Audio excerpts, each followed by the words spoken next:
천국에 대한 본문들을 우리들이 살펴보고 있는데, 천국, 또 하나님의 나라를 우리들이 성경 말씀을 읽는 어떤 그 키워드로 생각하면 많이 도움이 됩니다.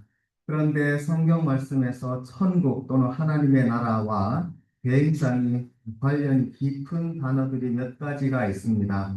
구약에는 여호와의 날 또는 간단히 그 날이라고 하면 그것이 하나님 나라가 오는 날이 됩니다. 그러면 그 날이 언제인가?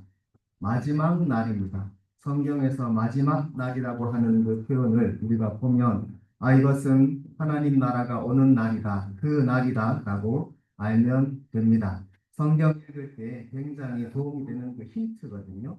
그래서 그 날이란 그 마지막 날인데, 사람들은 마지막 날을 생각하면 흔히 어떤 재앙이나 온 세상에 자연과 역사가 끝이 나니까 뭔가 엄청난 일이 벌어지는 그 사건들에 집중하기 쉽습니다. 그러나 성경 말씀에서 그 마지막 날이라고 하는 본래 의미는 하나님이 이 세상에 오시는 날입니다. 하나님이 그 권능과 또 영광으로 이 땅에 친히 오십니다. 그러면 온 세상이 주님 앞에서 마지막 날이 되는 것입니다. 옛날 성도들이, 믿음의 사람들이 이 마지막 날을 바라보았던 이유는 이 세상에 우리의 힘으로는 도저히 어떻게 할 수 없는 그 악하고 어두운 권세가 있기 때문입니다. 이 세상의 불의와 또 고통과 슬픔이 너무나 극심해서 이게 사람의 힘으로는 어찌할 수 없을 때에 하나님의 도우심을 간구할 수밖에 없습니다. 그리고 주님의 성도들, 구약 시대의 이스라엘 백성과 신약 시대의 그리스도인들은 이 세상에 맞서서 이 세상의 엄청난 악한 권세 앞에서 좌절하지 않고, 그래도 하나님이 반드시 우리를 구원하시고 온 세상을 바로잡아 주신다 하는 그 날을 믿음으로 바라본 것입니다. 그 날이 마지막 날이 되겠습니다. 그리고 그 날이 바로 하나님의 나라가 임하는 날, 천국의 날이 됩니다. 이 마지막 날에 일어날 중요한 사건들이 있는데, 그 가운데도 또 가장 중요한 것은 부활입니다. 죽은 사람들이 살아날 것입니다. 그죠? 죽은 자가 살아날 것. 부활의 소망이 우리 기독교의 믿음의 가장 중요한 부분이라고 할 수 있겠습니다. 그래서 오늘은 이 마지막 날의 부활에 대한 중요한 성경 말씀을 함께 읽어보면 좋겠습니다. 오늘 우리가 요한복음 11장을 읽었는데, 여러분 잘 아시는 대로 그 나사로, 예수님의 친구인 나사로가 죽었습니다. 그리고 그의 누이 두 명이 있는데, 마르다와 마리아라는 두 명의 누이와 예수님께서 만나게 되십니다. 예수님께서 이 나사로를 살려 주실 텐데, 이 사건이 요한복음 전체에서도 굉장히 중요합니다. 다른 세 복음서와 조금 다르게 요한복음에서는 예수님께서 처음에는 많은 사람들의 병을 고쳐주시면서 굉장히 인기가 좋으셨어요. 사람들이 예수님을 많이 따랐습니다. 그런데 예수님이 갑자기 너무 어려운 말씀을 하시니까 사람들이 많이 떠나요. 제자들 몇 명만 남은 상태거든요.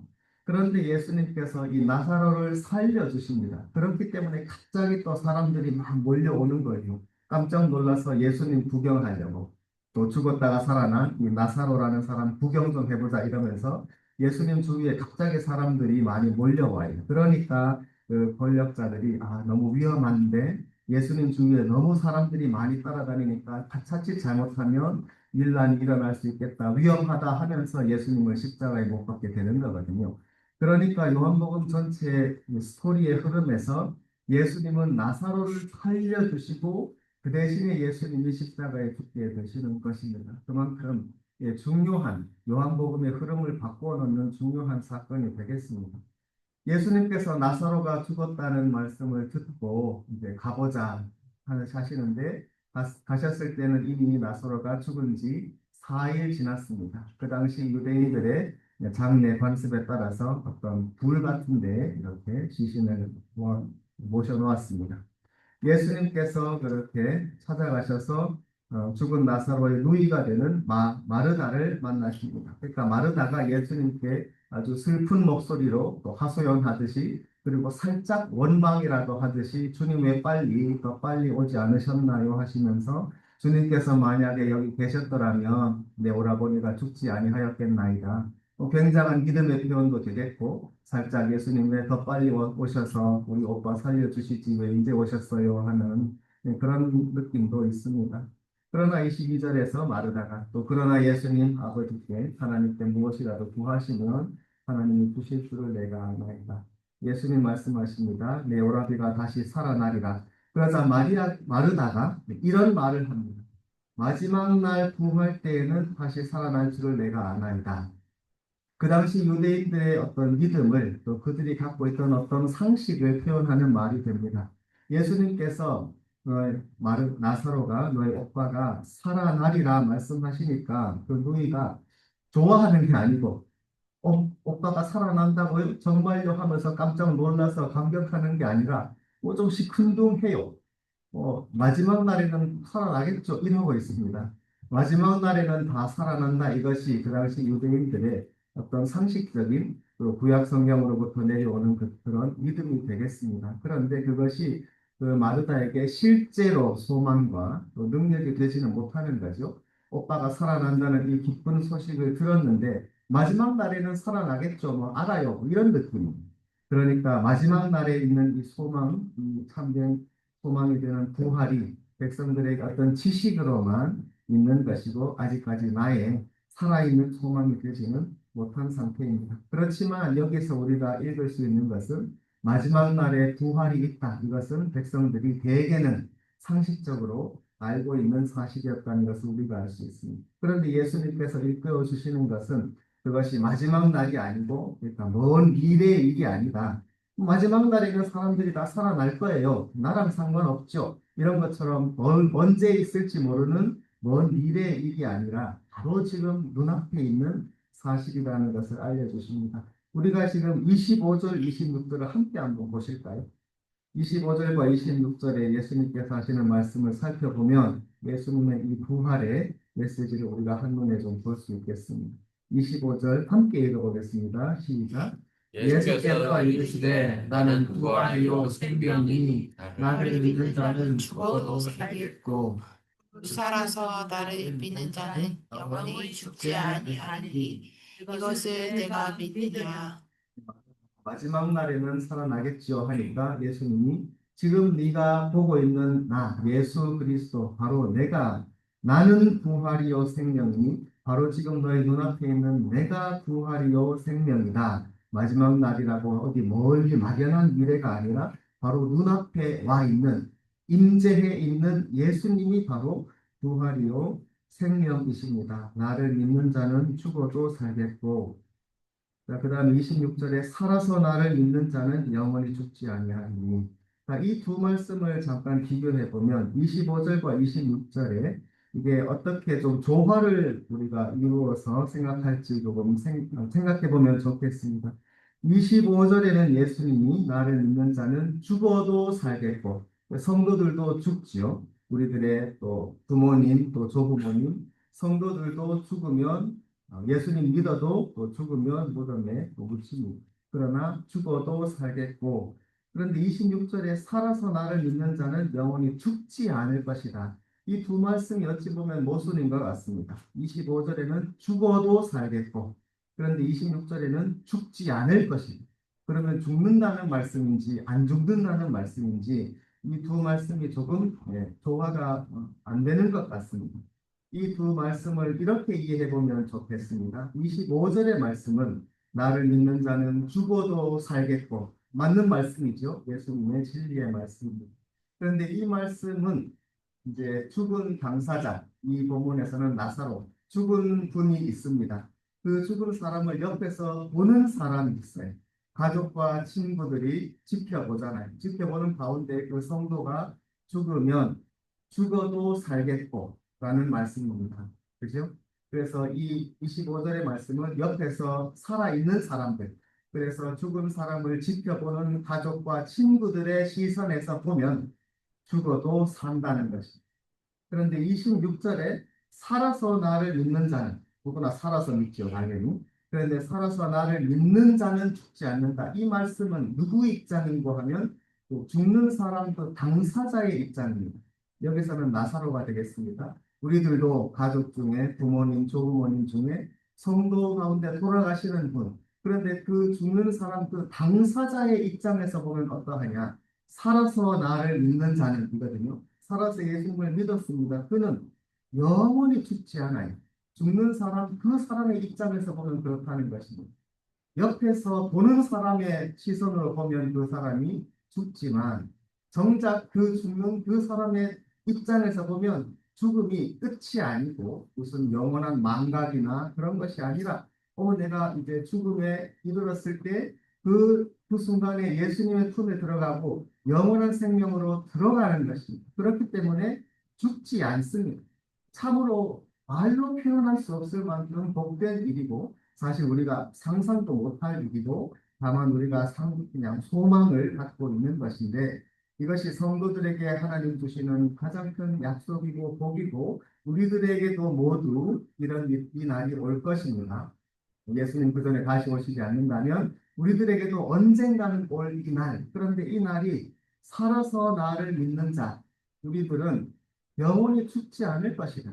물론 옆에 있는 가족과 친구들은 나를 보면서 죽어도 살겠고 하겠지만 정작 죽는 사람의 입장에서는 죽지 않는 것입니다. 바로 그 순간에 하나님 곁으로 예수님 품으로 가는 것입니다. 그러니 이 두 말씀이 모순이 되지 않고 그래서 누구 시선이냐 이렇게 생각해 보면 좋겠습니다. 지금 여러분 가운데에도 사랑하는 가족들, 친지들 가운데에 또 이미 주님 품으로 안기신 분들이 계실 것이고 또는 우리 가운데 앞으로 분명히 그런 일이 있을 것입니다. 이것이 성도의 사실 가장 큰 복입니다. 가장 기뻐하고 즐거워할 일입니다. 지금 주님 품에 안 계신 분들, 우리들의 조상들, 부모님들, 조부모님, 그분들이 지금 주님 앞에서, 주님 안에서 이 가장 큰 복락을 우리가 상상도 할 수 없는 영광과 큰 복을 누리고 계십니다. 돌아가신 성도님이 지금 어떤 상태에 있는가 여러 가지 좀 견해들이 있습니다.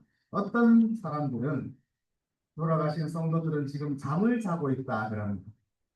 잠자고 있다는 표현이 성경에 되어 있습니다. 그렇게 지금은 잠자고 그러니까 어떤 의식이 없는 상태에 있다가 예수님 다시 오시면 마지막 날에 무덤이 열리고 다들 들림받는 그날에 깨어난다. 지금은 잠자고 있다 그런 견해가 있는데 저는 거기에 동의하기가 좀 어렵습니다. 지금 성도들이 다 잠자고 있다면 베드로나 바울이나 요한 같은 사도들도 지금 잠자고 있을 때도 의식이 없는 상태에 있단 말인가? 좀 이상한 일입니다. 왜냐하면 예수님이 땅에 계실 때에 또 모세와 엘리야와 또 대화를 하시거든요. 그분들이 지금 살아있고 모세와 엘리야 두 명의 성도들이 살아있고 그때 예수님 앞에 나타나서 예수님과 대화를 한 것인데 그럼 그분들이 지금 잠자고 있다는 말입니까? 잠자고 있다 그때 깨서 대화하고 또 잠자러 갔습니까? 그건 좀 이상한 거. 성도들이 지금 돌아가신 분들이 지금 잠자고 있다는 건 우리가 보기에 그렇다는 것이죠. 우리가 무덤을 보면서 지금 잠들어 있어요. 우리가 표현하는 말이 그렇지. 하나님 보시기에는 주님 앞에서 그분들은 지금 이미 영광 가운데 주님 주시는 가장 큰 복을 누리고 계십니다. 잠자고 있는 것이 아니고 지금도 주님 앞에서 가장 복된 성도의 복에 참여하고 계시죠. 그렇게 죽는 그 순간이 두려움이 아니고 그 순간이 하나님 앞에 나가는 가장 복된 시간. 그래서 나를 믿는 자는 영원히 죽지 않을 것이다. 죽는 그 사람의 입장에서는 전혀 이것이 반절이나 잠든다는 것이나 망각이나 그런 게 아니라 바로 주님 앞에 영원한 생명으로 들어가기 하니까 예수님의 말씀이 정확히 맞는 것이 영원히 죽지 아니하니 이것을 내가 믿느냐 이렇게 죽은 자의 부활은 기독교의 가장 큰 소망입니다. 가장 큰 좋은 소식이고 모든 성도들에게 약속된 것입니다. 부활은 예수님께서 친히 살아나심으로 먼저 보여주셨고 또 예수님께서 부활하신 것처럼 우리 성도들도 부활할 것입니다. 이 사실 여러분 분명히 믿으시지요? 아멘. 이것이 우리 기독교의 가장 중요한 메시지가 되겠습니다. 그런데 성경에서 부활이라는 단어의 특이한 점을 다시 한번 살펴보겠습니다. 부활했다라는 말이 있을 때 누군가가 부활했다는 말에 구어가 됩니다. 누가 부활했다고 하는가? 1인칭 내가이냐, 2인칭 당신이냐? 그런 표현은 없고 반드시 3인칭 성경에서는 누군가가 부활했습니다라는 말의 주어는 반드시 3인칭. 예수님이 살아나셨습니다. 나사로가 살아났습니다. 나인성 과부의 아들이 살아났습니다. 3인칭. 내가 너가가 아닙니다. 그 말은 부활했다는 말이 그 동사가 성립하기 위해서는 부활하는 사람이 있어야 하고 또 그뿐 아니라 그 부활을 보는 사람이 있어야 해요. 그래서 그 사람이 부활의 증인이 나가서 그 소식을 전하면서 예수님 살아나셨어요. 이렇게 3인칭으로 전하는 것입니다. 부활 사건에는 부활 살아나는 당사자가 있고 반드시 부활의 증인이 있습니다. 그 살아나는 것을 보는 사람이 있는 것입니다. 이 두 사람이 반드시 필요합니다. 그런데 신약 성경 때에는 예수님이 곧 오신다고 생각했습니다. 그죠? 마지막 날, 예수님께서 마지막 날을 말씀하시는 것이 임박했어요. 그러니까 제자들이 목숨 걸고 신속하게 뭐 만사를 다 제쳐놓고 복음 전하는 거거든요. 예수님께서 곧 오신다. 지금 마지막 때가 다 되었다. 그래서 때가 다 되었으니까 회개하라. 이것이 신약 성경의 메시지잖아요. 예수님이 곧 오십니다. 사실 우리들은 이때로부터 2000년이 지났기 때문에 이 사실을 조금 잊어버린 감이 있는데 본래 신약 성경의 정신대로 말하면 이 마지막 날의 부활이 곧 있을 것입니다. 언제일지 몰라요. 다음 달일지, 다음 주일지, 내일일지 곧 임할 마지막 날의 부활인 것입니다. 그러면 초대교회 때 성도들이 어떤 소망을 갖고 있었는지 우리가 상상할 수 있습니다. 예수님 믿는 성도들 가운데 가족 가운데 또 돌아가시는 분들이 있잖아요. 부모님과 형제 자매와 또 친구와 심지어 자녀와 사랑하는 자녀와 사랑하는 가족과 친지를 잃었을 때에도 슬픔이 있지만 곧 부활한다는 것입니다. 그래서 죽은 사람들이 잊혀진 사람들이 아니고 예수님 곧 오시면 그 마지막 날이 오면 그들이 곧 살아나서 다시 만날 것이라는 소망이 있습니다. 이것이 원래 기독교의 소망입니다. 그래서 돌아가신 분들과 내가 관계가 끊어지지 않고 계속해서 이어집니다. 이것이 기독교의 강력한 전통인데 지금 우리는 사실 이걸 좀 잃어버린 면이 있습니다. 이것을 한번 상상해 보시기 바랍니다. 나와 관계 있는 사람, 내가 아는 사람인데 죽은 거예요. 그런데 그 사람이 곧 살아날 거예요. 그래서 내가 그 사람을 다시 만날 거예요. 이게 얼마나 엄청난 일이겠습니까? 죽었다가 부활하는 분, 그 사람과 내가 다시 만날 때에 나는 그 부활을 보는 사람이지. 나와 그 살아난 사람의 관계가 어떠냐에 따라서 이 부활이라는 양상이 몇 가지로 나뉘게 되겠습니다. 한번 생각을 해보면 좋겠습니다. 먼저 이 부활하는 사람과 죽었다가 살아난 사람과 그 부활을 보는 사람의 관계가 첫 번째 원수지간일 수가 있습니다. 내가 죽인 사람일 수가 있습니다. 누군가를 내가 죽였는데 그 사람이 살아난 이런 시츄에이션 어떻겠습니까?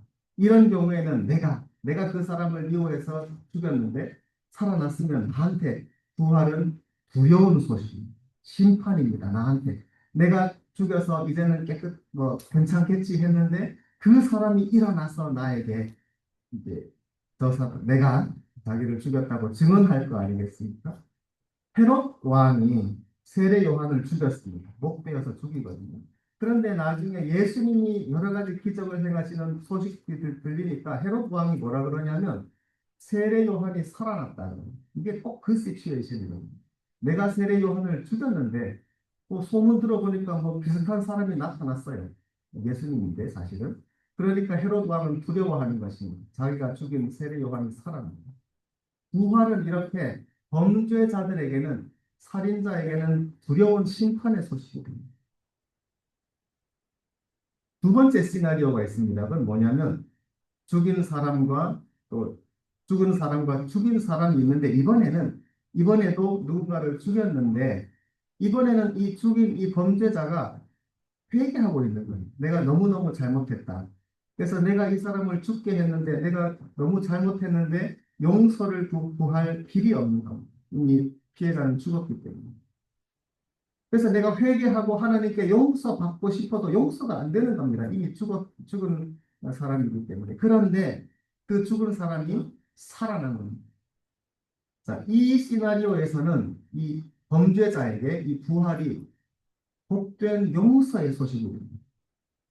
내가 죽여서 더 이상 용서받을 수 없는 그런 상황이었는데 그 죽은 사람이 살아났고 내가 그 사람 앞에 가서 내가 나를 용서해 주세요 하고 그 살아난 사람에게 내가 용서받으면 나의 죄가 용서가 되는 것입니다. 그러므로 부활의 소식은 이 두 번째 시나리오, 그 원수지간이었지만 내가 용서받고 싶어하는 죄인이 부활하는 사람을 만났다면 그 사람에게는 용서받을 수 있는 기회가 되는 것입니다. 이것은 좋은 소식입니다.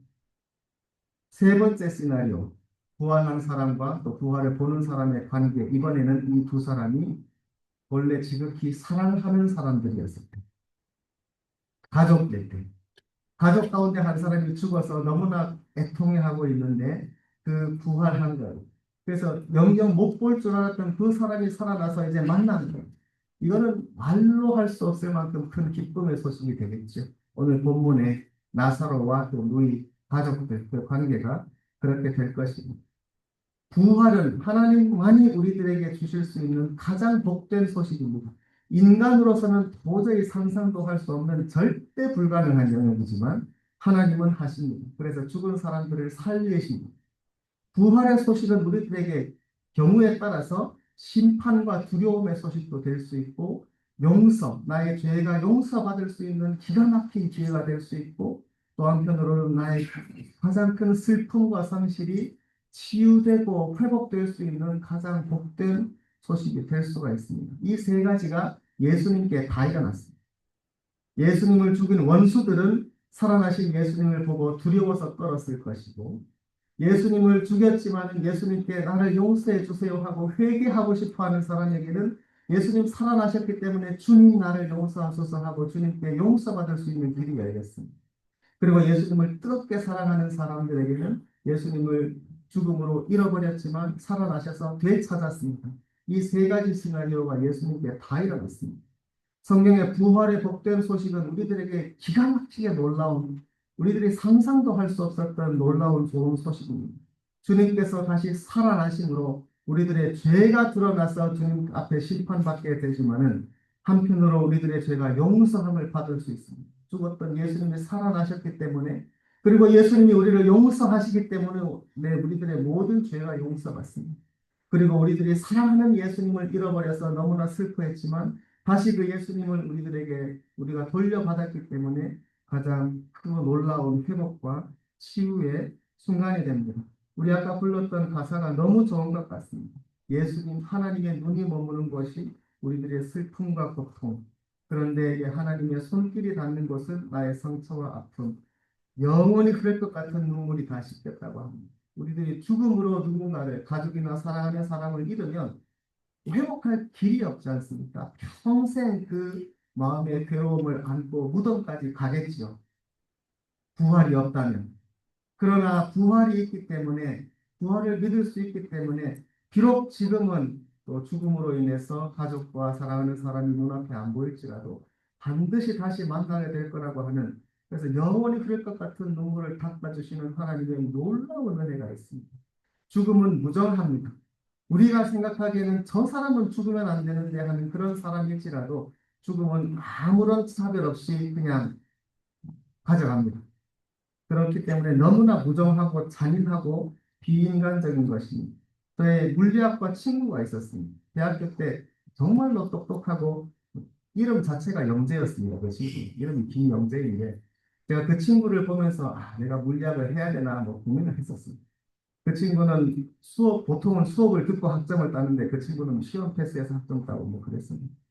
프린스턴 대학교에 유학 와서 그 블랙홀로 박사학위를 받고 한국에 귀국해서 모교의 교수가 되었습니다. 정말로 젊은 촉망받는 정말 우리 한국 물리학계의 큰 인물이 될 거라고 모두 기대했습니다. 그런데 포항공대에 세미나 하기 위해서 고속도로를 달리다가 갑자기 죽었습니다. 그래서 친구들에게 얼마나 큰 충격이었는지 모릅니다. 저 두뇌가 저렇게 가면 안 되는데 상상도 못한 일이었거든요. 인간적으로 아까운 거는 둘째 치고 인생이 너무나 무의미한 것입니다. 그런 것을 때문에. 죽음은 그런 것입니다. 우리 인생들을 그렇게 모든 것을 앗아가고 영원히 치유할 수 없는 그런 상처를 가슴마다 안기는 것이 죽음입니다. 그게 우리의 원수죠. 이 죽음을 이기실 분은 하나님밖에 안 계십니다. 하나님이 예수님을 다시 살리심으로 부활이 진짜라는 것을 보여주시는 것이죠. 이것이 기독교의 복음입니다. 우리들이 이 소식을 듣고 전하기를 원합니다. 지금도 이 소식을 들어야 될 사람들이 많이 있습니다. 특별히 사랑하는 사람을 잃은 가족을 또 자녀를 잃어서 그래서 아무 소망 없이 그 상처를 평생 안고 살아가야 되는 사람들이 있지 않습니까? 그분들에게는 예수님 부활 소식 이것밖에는 약이 없는 것입니다. 예수님의 부활만이 그분들에게 치유가 되는 것입니다. 이 소식 전하지 않고 우리가 뭐 하겠습니까? 다른 방법으로는 치유가 없어서 죽을 때까지 괴롭게 살아야 되겠지만 아닙니다. 하나님이 우리를 살려주셔서 반드시 사랑하는 가족을, 자녀를 다시 만나게 하실 것입니다. 이 좋은 소식 전하는 것이 우리들의 사명입니다. 이 세상에 이거 전하라고 우리들을 교회로 세워주신 것입니다. 이 가장 귀한 소식을 우리들이 받았기 때문에 이거 전하기를 원하고 그것을 위해서 우리들이 섬기고 사람들에게 또 우리들의 선한 행실로서 교회로서 책임을 다하기를 간절히 원하는 것입니다. 이 시간 우리들이 함께 기도하기를 원하는데 주님 이 놀라운 소식 주시는 것을 감사합니다. 부활이 가장 복된 기독교의 복음의 핵심이고 예수님 살아나신 것이 우리들에게 가장 귀한 복이고 소망입니다. 우리도 그렇게 살려주실 것이고 우리들도 그렇게 다시 죽었다가도 다시 만나는 놀라운 회복과 치유를 우리들에게 허락하실 것입니다. 이 소식 전하기를 원하고 그렇게 전하기 위해서 내가 크리스천으로서 참되게 살기를 원합니다. 그렇게 우리 이 시간에 함께 기도하는 시간 갖겠습니다. 소리 모아서 기도하겠습니다. 주님의 은혜를 감사합니다. 주님 오늘은 저희들이 마지막 날의 부활에 대한 말씀, 귀한 말씀을 읽었습니다. 주님